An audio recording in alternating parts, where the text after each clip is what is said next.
Саламатсыздарбы урматтуу көрүүчүлөр? Саламатсыздарбы урматтуу студенттер? Сиздер менен бүгүн Кыргыз Өзбек университетинин табигый педагогика факультетинин математика, физика жана окутуунун усулу кафедрасынын окутуучусу Кадырова Атожан Рыскуловна онлайн сабакта болмокчу. Бүгүнкү онлайн сабак азыркы учурдагы табият таанымынын концепциясы предмети боюнча тартууланат. Бүгүнкү онлайн сабагыбыз Кыргыз Өзбек университетинин инженердик технологиялык факультетинин транспорт технологиялык машиналарды жана комплекстерди эксплуатациялоо же болбосо ТТМК 118 тайпасынын студенттери үчүн азыркы учурдагы табият таанымынын концепциясы предметинен түзүлгөн практикалык сабакка көңүлүңүздөрдү бурабыз.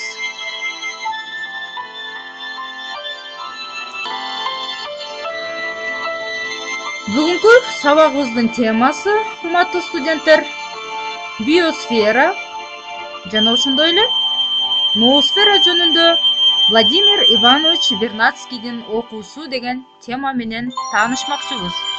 Бул каралып жаткан тема биз лекциялык сабакта таанышканбыз. Демек, каралган теманы практикалык сабакта андан дагы тереңирээк окуп үйрөнүп, бышыктап алат экенбиз. Бүгүнкү сабагыбыздын планы биосфера деген түшүнүк жөнүндө түшүнүк алабыз. Биосферанын эволюциясы, мыйзам ченемдүү баскычы жөнүндө сөз кылмакчыбыз. Андан кийин ноосфера деген түшүнүк эмне экен балдар? Ноосфера жөнүндө буга чейин өткөн теманы кайталайбыз. Ошол ноосфера жөнүндө Владимир Иванович Вернадскийдин окуусу жөнүндөгү түшүнүктү талкуулайбыз. Урматтуу студенттер, албетте сабактын максаты жөнүндө таанышып өтүшүбүз керек. Демек, бүгүнкү сабагыбыздын максаты билим берүүчүлүк, өнүктүрүүчүлүк, тарбия берүүчүлүк деп белгилейбиз. Демек, билим берүүчүлүк бөлүгүндө биз Владимир Иванович Вернадскийдин биосфера жөнүндө негизги жобосун жана жаратылыштагы глобалдык көйгөйлөр жөнүндө билимди калыптандырабыз. Ал эми өнүктүрүүчүлүктө ошол адамдын келип чыгышындагы стадиясындагы адамдын жаныбарлардан келип чыгышындагы илимий далилдерди системалап жана тереңдетип жалпылайбыз. Ошондой эле сүрөттөрдү түзүп, алардын маанисин түшүндүрүп берүү, көндүмдөрүн өнүктүрүүнү улантабыз. Ал эми тарбия берүүчүлүк бул биосфера негиздерин, тирүү материя түшүнүгүн, анын касиеттерин изилдөө, илимий материалисттик дүйнө таанымдарын өнүктүрүүнү улантуу. Андан сырткары дүйнөлүк экосистема катары биосфера жөнүндө билимдин маанилүүлүгүн түшүнүү аркылуу экологиялык маданияттын элементтерин өнүктүрүүнү улантуу.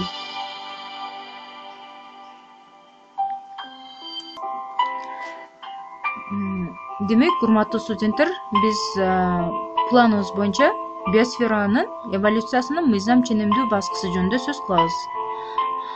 Адегенде биосфера деген сөз эмнени билдирет? Дагы бир жолу кайталап өтөлү. Демек, Жер планетасынын эң ири экосистемасы бул эмне деп аталат экен балдар? Биосфера деп аталат. Биосфера бул жандуу организмдер жайгашкан катмар. Грек тилинен алынган. Бизче которгондо грек тилинен алынып, биос деген сөз бул жашоо дегенди түшүндүрөт экен. Ал эми сфера деген сөз бул тоголок же болбосо шар деген түшүнүктү түшүндүрөт экен. Биосфераны окуу катары ушул Вернадский, Владимир Иванович Вернадский аны өөрчүтүп өнүктүргөн экен. Биосферага эң азы 3,5 деп берип атабыз. Бул деген сөз 3,5 миллиард жыл болду деген түшүнүк илимде жазылган. Демек, Жер планетасынын эң ири экосистемасы бул биосфера, жандуу организмдер жайгашкан катмар.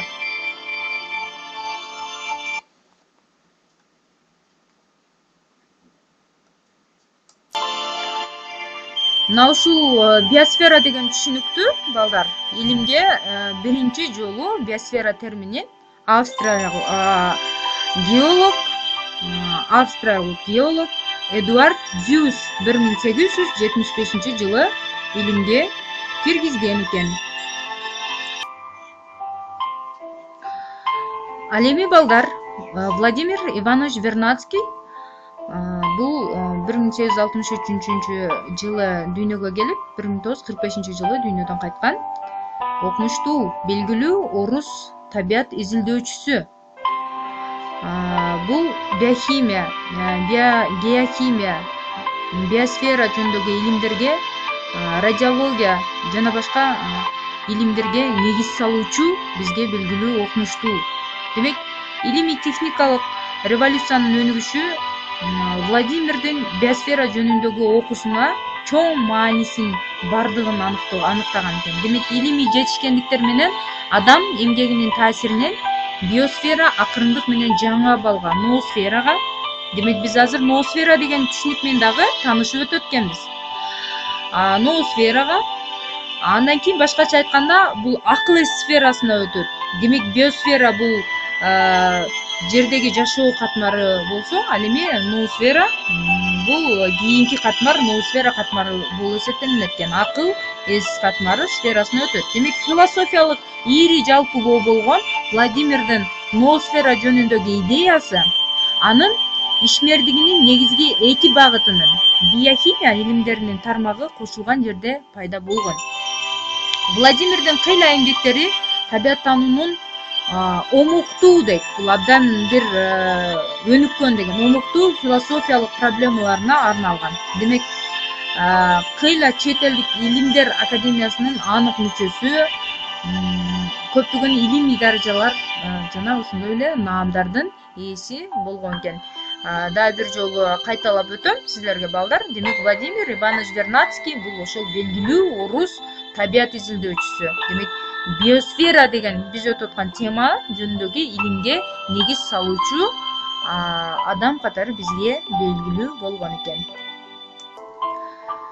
Владимир Иванович Вернадский ушул 3 сүрөттө көрсөтүлүп турат, силерге схема түрүндө алып, 3 схемада көрсөтүп негизги оюн айткан. Бул жашоо, жер пайда боло электе эле жаралган, анан жерге алып келишкен деген биринчи оюн айткан экен. Андан кийин жашоо, жер жаралгандан кийин жаралган дегенди дагы бир оюн айткан. Андан кийин дагы айтып атат, жашоо жер менен бир жарала баштаган.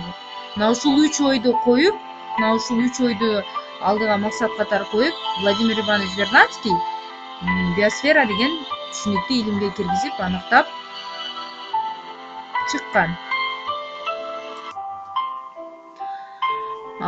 Ошондой эле балдар, биосферанын эволюциясынын закон ченемдүүлүктөрү бул биосфераны бир бүтүндүүлүк принциби менен ташуу, башкача айтканда жашоону, жандууну биосферанын бир бүтүн механизми катары кароо, себеби бардык процесстер бири-бири менен тыгыз байланыштуу. Мисалы, гравитациялык турактуулук жылдыздардын көлөмүн, андагы басымды, температураны аныктайт.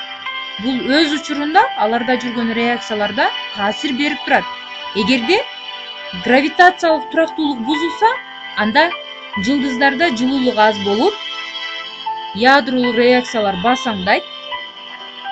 Эгерде ал көбөйүп кеткен болсо, анда жылдыздар критикалык массадан чыгып кетип, кайра тешикчеге айланат. Тешикчеге айланат дагы материянын айланпасынан дагы чыгып калат. Демек, биосферанын эволюциясы, эволюция деген сөзгө түшүнөбүз балдар, үзгүлтүккө учурабай деген сөз. Демек, биосферанын эволюциясынын закон ченемдүүлүктөрүн мына ушундай баяндап жазган. Эми балдар карайбыз, сүрөткө көңүл бөлөбүз. Демек, биосфера деген түшүнүктү биз түшүнүп алгандан кийин, ал өзүнчө 3 катмарга бөлүнөт экен. Дагы биосфера катмарлардан турат экен. Бир нече андан кийинки катмарларды дагы карап көрсөк болот, бирок биз негизги 3 катмарды карайлы. Демек, сүрөттө көрүнүп тургандай, биосфера деген атайын стрелка бул жакка карап турат, биосфера. Биосфера эмнеден турат экен балдар? Атмосферадан, литосферадан, анан гидросфера деген түшүнүктөн турат экен.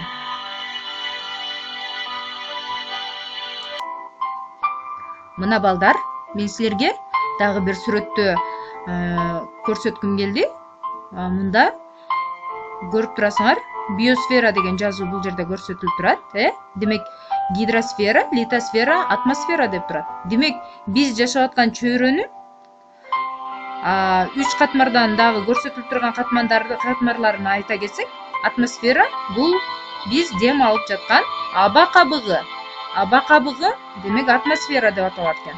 Ал эми биздин жер планетасында жашап атабыз, жашап жатабыз. Мына ушул жер планетасындагы жердин калың таш катмары эмне деп аталат экен балдар? Литосфера деп аталат экен. Ал эми дүйнө жүзү боюнча жердин бир канча бөлүгүн суу каптап турат экен. Мына ушул суу катмары демек бул эмне деп аталат экен? Гидросфера. Демек, литосферада лито деген сөз бул катуу дегенди түшүндүрөт экен. Сфера адаттагыдай эле шар деген түшүнүктү берет, же болбосо катмар. Ал эми гидро деген суу деген түшүнүктү берет, өзүңөр билесиңер. Сфера кайрадан катмар деген түшүнүктү берет. Демек, гидросфера суу катмары, атмосфера атма деген сөз бул аба катмары дегенди түшүндүрөт экен дагы. Атмосфера аба катмары деген түшүнүктү берет экен. Демек, булар жалпылаштырып караганда эмне деп аталат экен балдар? Биосфера деген түшүнүктү алып келет. Эми балдар, биосферадагы суунун айланышы жөнүндө дагы сөз кылып өтөбүз. Суунун айланышы температуранын өзгөрүүсүнө алып келет, жылуулук берүүнү камтыйт. Мисалы, суу менен күлгө болгондо бул айлана чөйрөгө жылуулук жутуп, аны муздайт. Төмөндө жаратылган сүрөттө ал жылуулукту бөлүп берет жана айлана чөйрөнү ысытат. Бул жылуулук климатка таасирин тийгизет. Жаратылыштагы сууну айлануу, ошондой эле жер бетинде геологиялык эрозия жана чөлкөмдөрү менен байланыштуу. Андан да акырында анын жардамы менен жашоону камсыздоо жана экосистеманын туруктуулугу бетинде көрсөтүлөт. Мына балдар, биосферадагы суунун айланышын ушундай сүрөт менен келтирип көрсөтүп койдум. Карагыла, мында абдан жакшы сүрөт көрсөтүлүп турат. Мынакей, мөңгү турат. Мөңгүдөн ээрип, анан дарыяга айланып атат. Дарыядан жер алдындагы сууларды көрсөтүлүп турат. Бул жерде ошол тоо, бизди курчап турган тоолордогу кургактыктар. Анан дарыядан кийин ал жер бети менен жер алдындагы суулар аркылуу барып булакка айланат экен. Мынакей, океанга айланат экен. Океандан кийин ал бууланып отуруп, анан күндөн конденсациялык бууга айланат. Андан отуруп эмнеге айланат экен балдар? Мынакей, жаан-чачынга айланып атат. Жаан-чачын аркылуу кайра келип дагы могу багыттар көрсөтүлүп турат. Шамалга айланып атат. Шамалдан барып, анан карга айланып атат. Мынакей, чагылгандын сүрөттөрү да көрсөтүлүп турат. Мына ушундай айлануу, циркуляция деп коет, айлануу процесси жүрүп, биосферада суу ушундай түрдө, же болбосо жаратылышта деп дагы берсек болот, жаратылыштагы суунун айланышы ушул сүрөттө келтирилген. Биз бул сүрөттү даана карап, аны жакшылап түшүнсөк болот. Демек, урматтуу студенттер, биз биосфера түшүнүгү боюнча бир аз болсо дагы кыскача маалымат ала алдык. Бул боюнча мен колуңарга дагы атайын даярдалган практикалык сабактын программасын берем. Мына ушул боюнча өзүңөр дагы маалыматтарды кеңири аласыңар. Эми биз план боюнча ноосфера деген жөнүндө түшүнүккө токтололу. Ноосфера бул адам баласынын иш-аракеттери. Ноосфера экологиялык мыйзамдарды так аткаруу менен уламдан улам өсүп келе жаткан адамдын материалдык, маданий жана эстетикалык муктаждыктарын канааттандыра алган цивилизациянын өнүгүшү деп атабыз. Цивилизациялуу адамзат жашаган биосферанын жаңы абалы. Демек, бул дагы жаңы абалы же болбосо жаңы катмары деп түшүнсөк болот. Ноосфера деген сөз грек сөзүнөн алынган экен. Бул дагы ноос деген сөз акыл, эс деп. Демек, акыл эс бул адам тарабынан бериле турган. Акыл эс Андан кийин сфера деген ошол шар, катмар деген түшүндүрөт экен. Ноосфера биосферанын мыйзамдарын таанууга, демек биосферанын закон ченемдүүлүгү деп биз жогоруда сөз кылып өттүк. Демек ошол биосферанын закон ченемдүүлүктөрүн, кыргызча мыйзамдарын таанууга, билүүгө ылайык адамдардын акыл эстүү ишмердүүлүгүнүн натыйжасында өзгөртүлүп түзүлгөн жер планетасынын эмне экен балдар? Сырткы катмары. Демек бир аз болсо дагы бул сүрөттө мен силерге ноосфера жөнүндө сүрөттү келтирип көрсөттүм. Албетте балдар, биз биосфера деген түшүнүктү дагы эмне Вернадский деген окумуштуу илимге алып кирген экен, негиз салуучусу деп жогору жакта сөз кылдык. Ошол эле сыяктуу алгачкы жолу ноосфера деген түшүнүгүн француз математиги Эдуард